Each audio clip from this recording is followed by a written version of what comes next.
it's our first launch title ever. I mean, we've been on virtually every PlayStation platform, and it's been a tremendous ride. I mean, when we made the decision 3 years ago, it's been a crazy, hectic time. We've started at the announce event. This is Killzone Shadowfall. Live gameplay on stage, and now we're here closing it up and shipping the game, and it's phenomenal.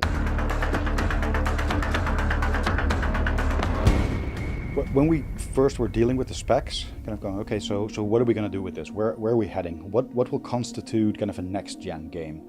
And the thing that we immediately gravitate towards is resolution. That's the first thing people will notice. I mean, the first thing people will see is just this crisper fidelity, and it's the thing that stands out immediately. Once you start playing in that fidelity and at that frame rate, and with that level of detail in the textures, with that level of dynamism in kind of the levels, the draw distance, we just really wanted to have that. What we really wanted to do is give the player more control. It should be the player who's driving the story forward. It should be the player deciding when to go into action. And so big decisions that we made is make sure the story is told from a first-person perspective, make sure all of the gameplay is all kind of actioned by you. So that meant a buddy that you could control. And that kind of introduced the OWL gameplay, where we said, okay, you have this personalized attack drone, you can set it into different modes, and you get to call the shots. We were looking at kind of different ways to kind of control the OWL.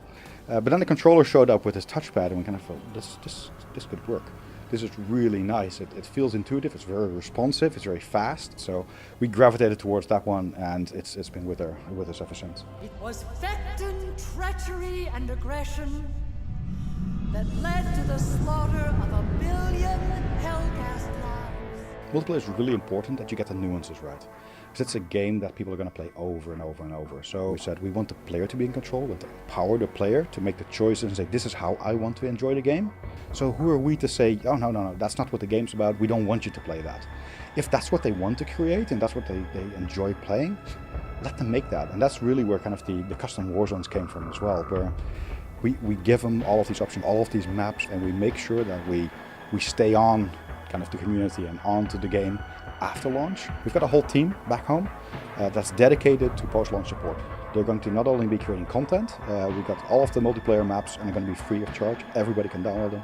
We didn't want to split up the community, and we really wanted to give something back and say, guys, here you go, enjoy. You got 10 maps on the disc, but we're going to continue to make maps. So there's every time you log into Killzone, there's something new to play for. I mean, that's the cool thing. We're going to see how people respond to the game and what we want to do next. And there's loads of ideas floating around.